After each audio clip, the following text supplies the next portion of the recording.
عمر رضی اللہ تعالی نے جماعت کو آگے بلایا، اس لیے کہ کام کر کے آ رہے میدان سے، بتاؤ بھائی کیا کر کے آئے، کیا حالات ہیں اس ملک کے. تو ان سے کہا بھائی سہیل ذرا پیچھے ہٹو، ان کو آگے لاؤ. ادھر حارث بیٹھے تھے برابر میں، ان سے کہا بھائی ذرا سا تم پیچھے ہٹو، ان کو آگے لاؤ. یہ ذرا پیچھے ہٹ گئے، دونوں لوگ آگے بڑھ گئے.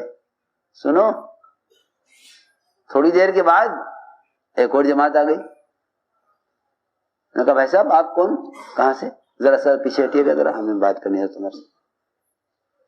ظاہر بات ہے جو کام کر کے آئیں گے وہ ذمہ داروں کو آ کر حالات سنائیں گے، کارگزاری سنائیں گے. وہ اور پیچھے ہٹ گئے. ایسے ہی ہوتے ہوتے جو بھی آوے ان کو ہٹاوے، کمرہ پورا بھر گیا اور یہ باہر نکل گئے. ہاں عجیب قصہ ہے. باہر نکل گئے تو ایک نے کہا دوسرے سے، دیکھا آج ہمارے ساتھ کیا ہوا، ہم سب سے آگے بیٹھے تھے اور ہم باہر نکال دیے گئے. لیکن وہ بھی صحابہ تھے.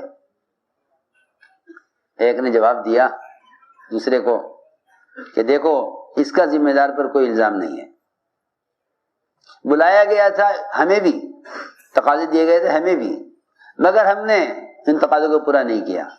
ان لوگوں نے تقاضے پورے کر دیے، یہ محنت کے میدان سے آ رہے ہیں.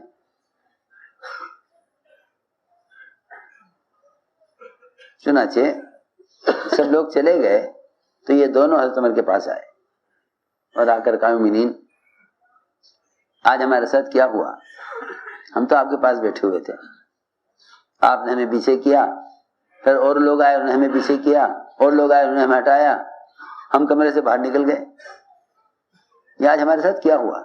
حضرت عمر نے فرمایا کہ دیکھو بات یہ ہے کہ ہم نے تمہارے سامنے بھی کام پیش کیا تھا، کام کے تقاضے تمہیں دیے تھے، تم نے تقاضے پورے نہیں کیے، انہوں نے کام کے تقاضے پورے کیے، یہ آگے بڑھ گئے، یہ آگے بڑھ گئے قربانیوں سے. چنانچہ ان دونوں نے کہا مومنین کوئی ایسا حل بتائیے کہ ہم بھی ان کے ساتھ ہو جائیں. ہاں دیکھو بہت عجیب بات ہے، یہ اخلاص کی بات ہے.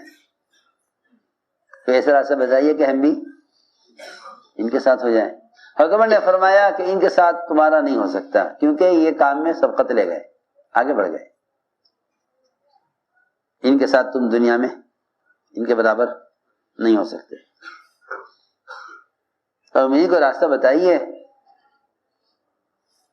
احساس اندر حضرت عمر نے فرمایا کہ دیکھو ان کا تمہارا ساتھ تو ہو نہیں سکتا، کیونکہ جو سبقت لے گیا وہ سبقت لے گیا.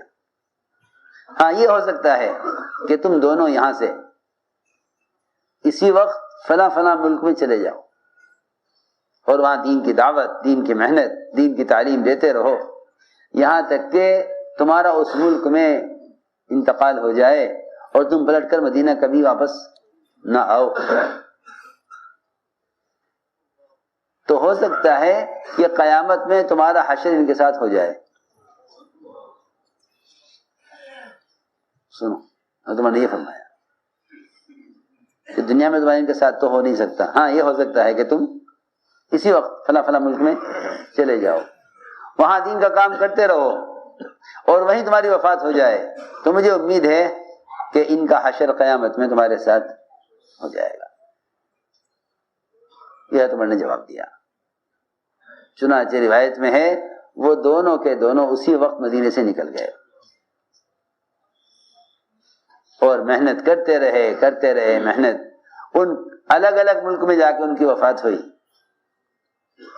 میں نے عرض کیا کہ اللہ کے یہاں اپنے آپ کو قبول کرایا جائے.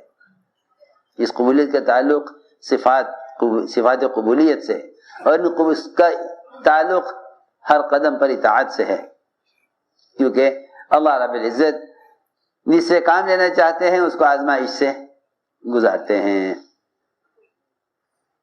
جسے کام لینا چاہتے ہیں اس کو آزمائش سے گزارتے ہیں. جو آزمائش کے زمانے میں حکم پورا کر کے دکھلا دیں، پھر اللہ تعالیٰ ان سے کام لینا طے فرما لیتے ہیں، کیونکہ کام اللہ کا ہے، کام اللہ کا ہے۔ جس طرح دنیا میں آپ دیکھیں گے ان کا کارخانہ ہے، انہیں کارخانے کے لیے ملازم چاہیے، ان کا ہوٹل ہے، انہیں ہوٹل کے لیے باورچی چاہیے، ان کا گیسٹ ہاؤس ہے، انہیں کیشیئر چاہیے، ان کی دکان ہے، انہیں دکان پر ملازم چاہیے، ان کی گاڑی ہے، ان کو ڈرائیور چاہیے۔ ارے ہر ایک دوسرے سے ہر ایک کہتا ہے ملازم سے کہ آپ کی ملازمت ٹیمپریری ہے، ہم آپ کو رکھ کر دیکھیں گے، اگر آپ نے کام صحیح کیا تو ہم آپ کو کیا کر دیں گے، پرمنٹ کر دیں گے، اور اگر آپ کا کام ہمیں پسند نہ آیا تو ہم آپ کو کیا کر دیں گے، نکال دیں گے۔ یہ بھی سنو غور سے بات، اصول ہے دنیا والوں کا۔ اس لیے ہم نے عرض کیا کہ اللہ تعالی کے سامنے اپنی بے کسی، اپنی کمزوری، اپنا ضعف یہ پیش کرتے رہو۔ یہ اللہ کے ہاں امتحان میں پاس ہونے اور کمی کوتاہیوں سے درگزر ہونے کے لیے صرف یہ بات ہے کہ اللہ تعالی کے سامنے اپنے ضعف و کوتاہیوں کا اعتراف کرتے رہو، کوتاہیوں کا اعتراف کرتے رہو، اور اللہ کے راستے کی نقل و حرکت اور اس محنت میں جو کمی ہو رہی ہے اس پر اللہ تعالی سے سچے دل سے توبہ استغفار کرتے رہو، تو اللہ رب العزت کوتاہی کا اعتراف کرنے والوں کے اعتراف کی وجہ سے ان کے جرائم کو معاف فرما دیتے ہیں، کہ جرائم کو معاف فرما دیتے ہیں۔ تو ساری بات کا خلاصہ یہ ہوا کہ اپنے آپ کو اللہ تعالیٰ کے یہاں اس کام کے لیے قبول کروانا ہے۔ اس قبولیت کا تعلق دو چیزوں سے ہے، ایک صفات قبولیت سے، ایک صفات قبولیت سے۔ جتنا اتباع سنت ہوگا ہر کام میں، جتنا اتباع سنت ہوگا ہر کام میں، اتنا ہی اللہ تعالیٰ کی طرف سے، اتنی اللہ تعالیٰ کی طرف سے قبولیت کا فیصلہ ہوگا۔ اتباع سنت ہے اصل چیز، سب سے اہم چیز اتباع سنت ہے، کیونکہ اتباع سنت یہ ساری صفات کا مجموعہ ہے، اور اتباع سنت تمام صفات کا احاطہ کیے ہوئے ہے۔ آدمی سوچا میں کیا کروں کیا نہ کروں، کیا کروں کیا نہ کروں، کون سا ایسا وظیفہ پڑھوں کہ جس سے میں مرجع الخلائق بن جاؤں اور لوگ میری طرف متوجہ ہو جائیں۔ میں قسم کھا کر کہہ سکتا ہوں کہ اتباع سنت سے بڑھ کر مرجع الخلائق کے بننے کا اور کوئی راستہ نہیں ہے۔ اتباع سنت سے بڑھ کر کیا بننا؟ مرجع الخلائق۔ جی ہاں، کیا مطلب مرجع الخلائق کا؟ کہ لوگ ہماری بات مان لیں یا لوگ ہمارے ساتھ ہو جائیں، اتباع سنت سے بڑھ کر کوئی ذریعہ نہیں ہے۔ اس لیے کہ جو آدمی اتباع سنت پر نہیں ہے وہ نمونہ نہیں ہے، اور جو نمونہ نہیں ہے وہ رہبر کیسے ہو سکتا ہے؟ حضرت بوئن الیاس رحمۃ اللہ علیہ کے یہاں بہت اس کی اہمیت تھی، اپنے عملے کو، اپنے ساتھیوں کو اتباع سنت پر بہت زیادہ آمادہ کرتے تھے۔ اس پر اتباع سنت، جی ہاں، ساری ولایتوں کی چوٹی اور سارے تصوف کا خلاصہ وہ محض اتباع سنت ہے، محض اتباع سنت ہے۔ اور اتباع سنت خاص طور پر عرض کر رہا کہ جس طرح عبادت میں، نماز میں اتباع سنت، یہی نماز کا کمال ہے اور یہی نماز کی حقیقت ہے، کیونکہ جو نماز اتباع سنت پر نہیں ہے وہ نماز اللہ کے یہاں قابل قبول نہیں ہے۔ جو نماز اتباع سنت پر نہیں وہ اللہ کے یہاں قابل قبول نہیں۔ وہی نماز نمازی کو اوپر دے کر ماری جاتی ہے جو نماز سنت کے خلاف ہوتی ہے، جو نماز سنت کے خلاف ہوتی ہے۔ بس جس طرح عبادات میں اتباع سنت لازم ہے، اسی طرح دعوت اللہ میں بھی اتباع سنت لازم ہے۔ ہاں، یہ نہیں دین کا کام جس طرح چاہو کرو، نماز اس طرح پڑھو، یہ نہیں۔ جس طرح نماز میں آپ پابند ہیں سنت کے اتباع کے، اس طرح دعوت میں بھی آپ پابند ہیں اتباع سنت کے۔ ہمیشہ یہ غور کیا کرو کہ دعوت کے کام میں کوئی عمل خلاف سنت تو نہیں ہو رہا۔ گشت کی کیا سنت ہے، دعوت دینے کی کیا سنت ہے، ایسے تھوڑا ہی کوئی پروگرام تھوڑی ہے تبلیغ کہ آدمی اس طرح چاہے کر لے۔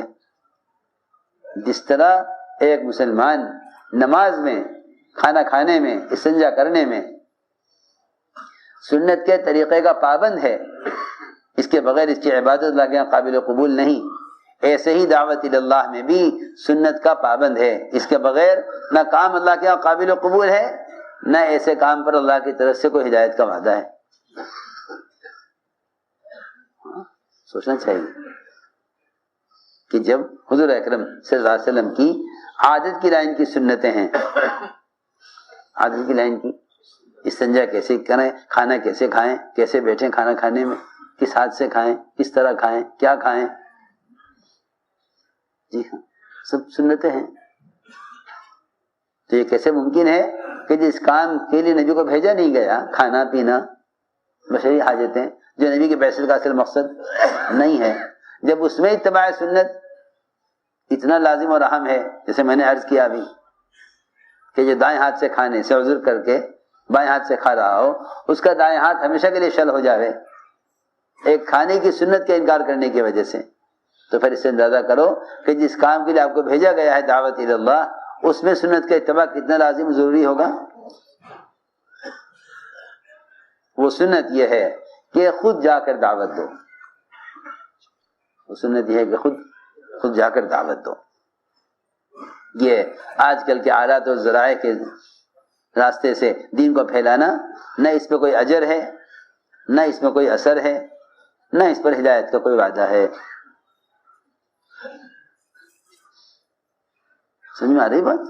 نہ کوئی اجر، نہ کوئی اثر، بلکہ میں تو یہاں تک عرض کرتا ہوں کہ لوگوں نے ان دین کی باتوں کو، دین کے مجلسوں کو پھیلانے کے لیے ایک حرام کام شروع کیا ہے، ایک حرام کام شروع کیا ہے۔ وہ حرام کام یہ ہے کہ ایسی مجلسوں کے فوٹو کھینچ کر اشاعت کرتے ہیں اور سمجھتے ہیں کہ ہم دین پھیلا رہے ہیں، حالانکہ یہ ہر قدم پر حرام کما رہے ہیں۔